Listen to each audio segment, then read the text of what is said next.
اكله بقى، اكله الكرشه ديت، واكله اللي بيقولوا عليها حلويات المذبح يا جماعه، حلويات المذبح.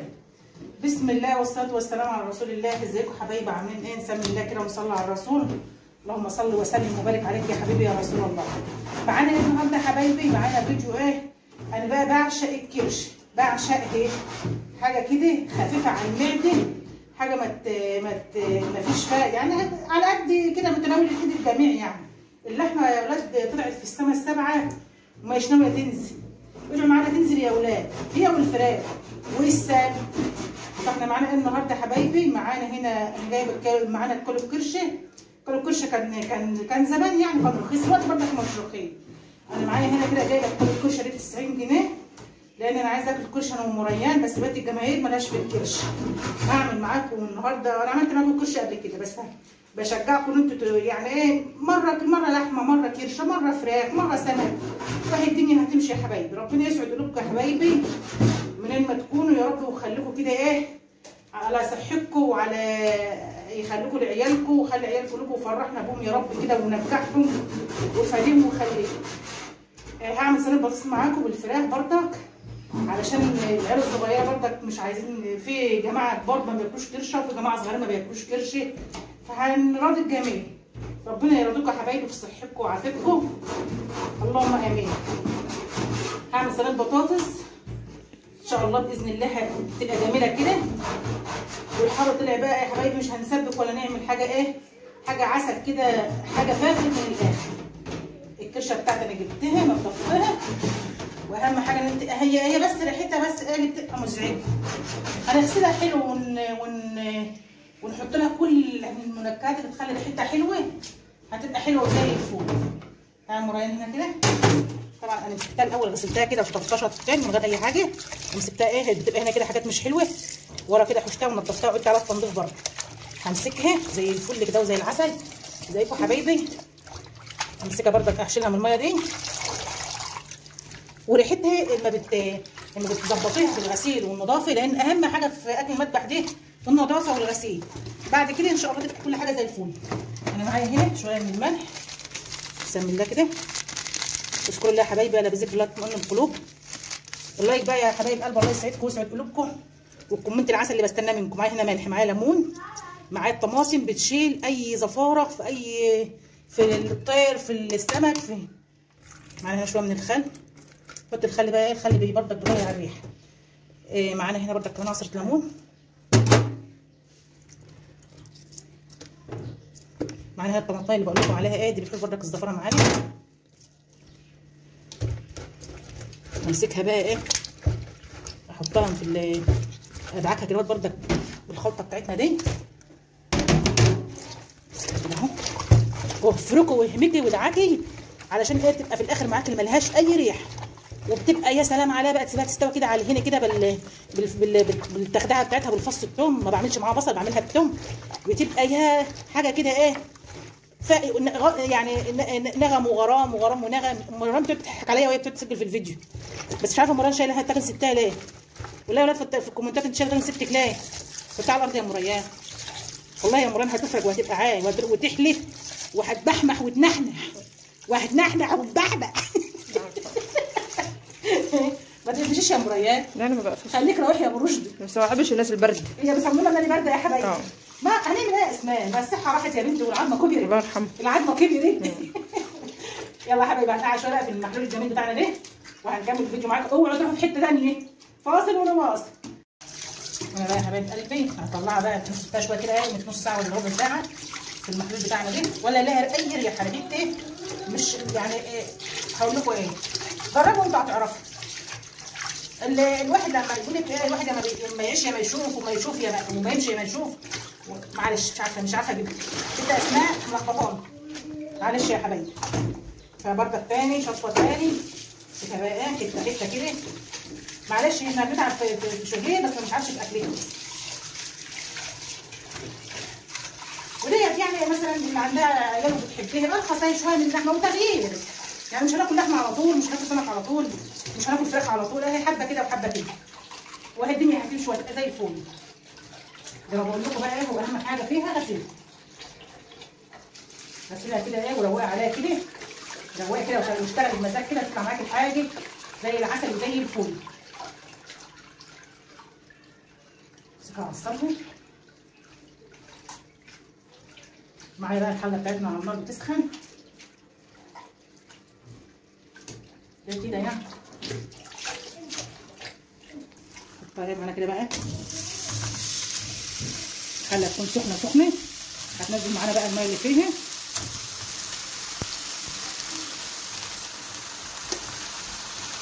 طبعا من العشاق الكبسه بقى انا هعرفوا ان هي اهم حاجه فيها غسيلها. وناخد معانا هنا حبه فلفل اسود، حبه كده ايه عشان ايه برضك يغيروا لنا الريحه بتاعتها.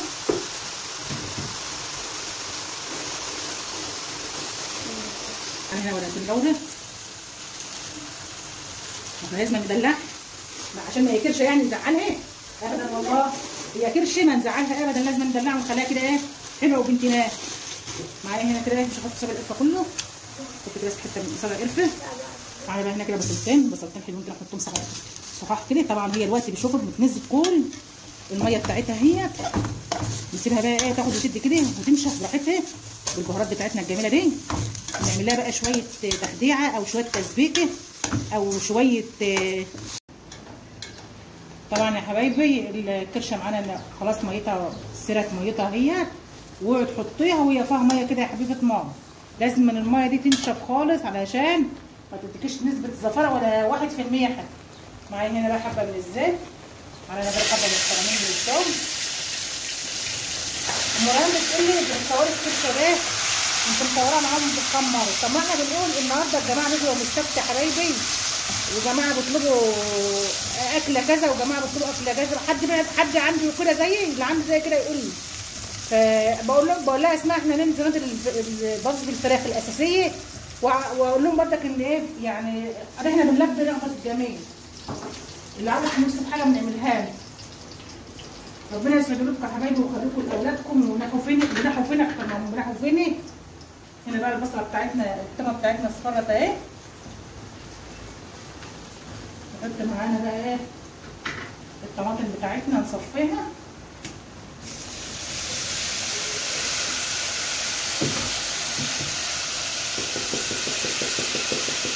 يعني كل كنت جهزتي وعملت كل حاجه. فالواحده الشاطره الجدعه ما يستعصاش عليها حاجه ثواني كده اهو تعمل كل حاجه. اصل مهم انت لازم تجهزي وتصفي الطماطم وتعملي كل حاجه. انا بحب اعمل كل حاجه مع حبايبي يا ستي. عندك مانع؟ هي المخرجه بتاعتي بقى. يلا معانا بقى هنا برضه الطاسه معانا هي ديفال، اي طاسه مش طاسه ديفال يعني. نحط برضه حبه من الزيت عشان انا بقى صينيه البطاطس دي يا حبيبه ماما لازما في ناس بتعملها وتجهزها كلها على بعضها كده وتقوم رايحه حطها ايه في الفرن. انا بقى لما بديها صدمه للفراخ، لما تدي صدمه للفراخ كده لو تديها صدمه شمال ويمين بتبقى معاكي حلوه وزي الفل. ما تبقاش فيها بقى لو ريحه زفره في الفراخ. احنا عارفين ان الفراخ برضك بتبقى مهما تعملي فيه بيبقى فيها ريحه مش ريحه مش بتاعتنا يا حبيبه ماما نشفت خالص اهي. معايا التسبيكه بتاعتنا الجميله العسل اهي فوقها. نهدي النار بقى ونسيبها ايه تعيش مع نفسها. في ناس هنا بقى بتحب تحط بطاطس، في ناس بتحب تحط حمص ده اللي هو اللي بنحطه. دايما نحط الكريم بتاعتنا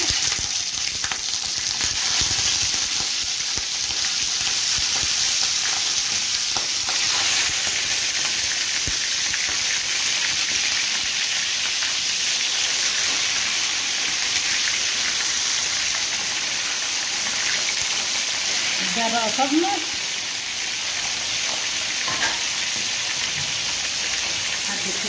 كده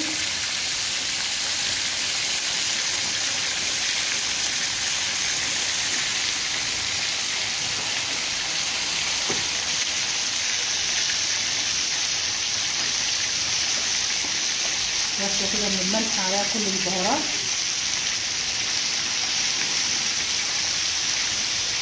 نديلها بقى تاخد تشويحه من هنا.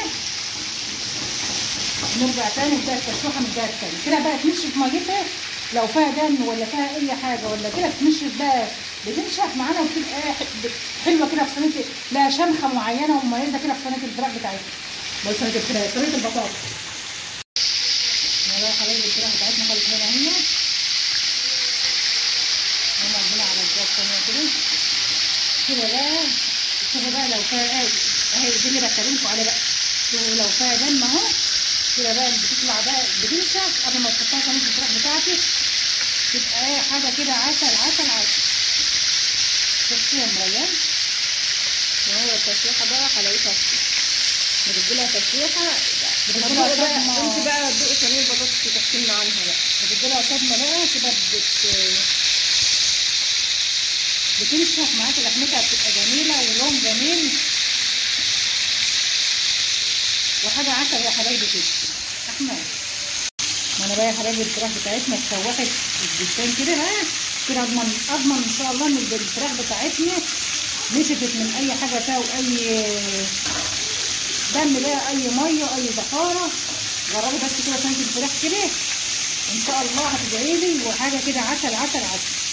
طبعا انا هعمل برضه اشوح الخضار بتاعي معايا كده ايه على الهنا على الهنا كده، وما تحطلهاش ملح يا حبيبه ماما الا لما تخش في السوا عشان ما تعجنش معاك السوا. انا معايا هنا كده حبه من الثوم مهروسين شايفين اهو،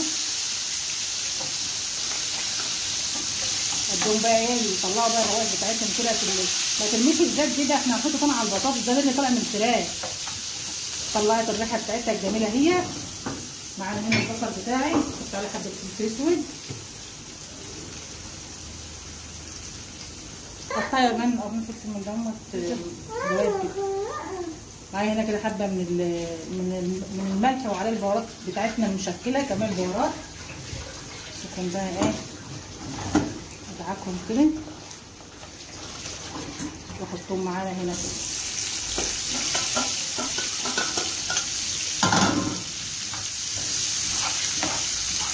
الثوم بقى تطلع ريحتها مع البصله حاجه كده ايه، هتقرن واحد. معايا هنا كده بقى ايه الريحه ولا اقولكوش عليها يا حبايبي. عايزه اجيب بتاع الخشب عشان بتاع المريان تركها بقى المريان، وخد هو مخروب. البصله بتاعتنا انت جايه بس من تحت بس مش جايه من فوق، خلي في علمك يعني. البصله بتاعتنا بقى والثوم اتلوحت مع بعض تشويحه بس كده اهي، بحيث ان احنا بندبلها وتاخد يعني ما بتدبليها في الزيت او الماده الدهنيه بتاعتك بتاخد الريحه بالروائح بقى بتطلع ما اقولكيش عليها. طبعا دي اللي طالع من الفراخ، احنا هنحط برضك فوق الفراخ تاني. معايا هنا اهي قرن فلفل سبايسي كده، انا المفروض احط قرن بارد بس انا ما جيت ابص في الثلاجه ما لقيتش الا كلته حامي، فاحط قرن بارد وقرن سبايسي. انا ما عنديش الا سبايسي، حطيت قرن اهوت سبايسي برضه زي ما انتم شايفين اهو. يلا بقى استنى منكم الكومنت العسل يا حبايبي واللايك الجميل اللي بيشجعني ان انا اصور واكمل معاكم انا وام ريان كده يا حبايبي. شوحناها كلها مع بعضها وكده خلاص بقى انا ايه هطفيت على النار اهوت، اجهز بقى صينيه الفراخ واكملها مع بعض اهو. هي مهشين معايا هنا بقى حبايبي صينيه البطاطس بتاعتنا اهي خلاص. انا روحت الخضار بتاع البصله والثومه والفلفل، حطها بقى كده. بصوا بقى احنا عشان عازمينهم مش هناكلهم على مزاجنا، كل واحد بياكل اللي على مزاجه. جبت الماده الدهنيه اللي انا حطيتها حمرت فيها الفراخ، جبتها تشويحه كده حلوه، وقمت ماسكاها بردك البصله بتاعتنا والثومه والقرن الفلفل السبايسي، وحط بقى قرن كمان اخضر. قمت ماسكاها كده بقى ايه ملوحاهم، طلعت بقى الروائح بتاعتهم الجميله العسل. قمت ايه حطهم فوق البطاطس اهو. طبعا انا بقول لكم عشان احنا عازمينهم مش هناكلهم على مزاجنا. اي بهارات بقى عندي ده كده، عندي هنا بقى كده بهارات مشكله بالملح ببقى عينها كده بحالها. عندي هنا كمون، دي كزبره، حبه كده من الكزبره، حبه كده من الكمون. انا مش هحط شطه لان ايه في العيال ما بتحبش ما بتعرفش تاكل الشط الحراق يعني، فعشان العيال بقى مش هنظلمهم معاها بكفايه القرن السبايسي دي.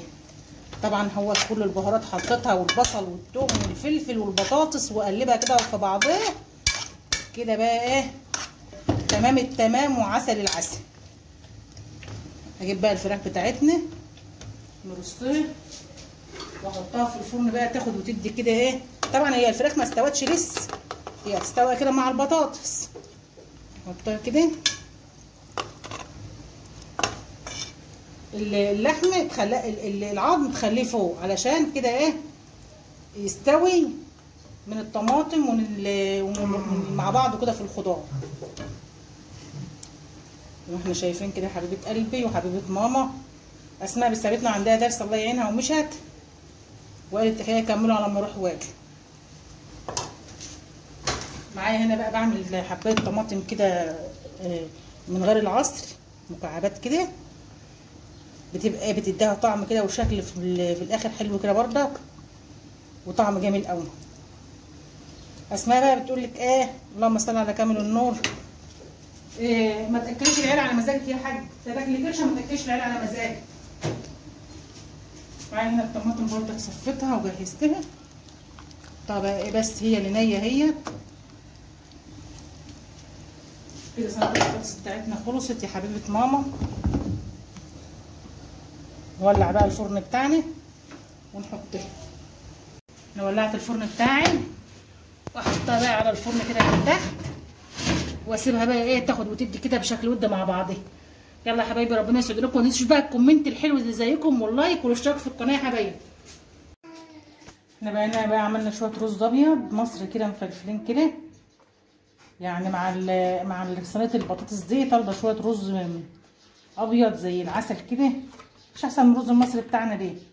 ب 40 جنيه او 40 جنيه. ما هو طبعا بسمتي ب 60 جنيه و70 جنيه وفي اماكن ب 80 جنيه كمان. اللي كنا بنجيبه ببلاش ده ببلاش، ما عادش حاجه ببلاش.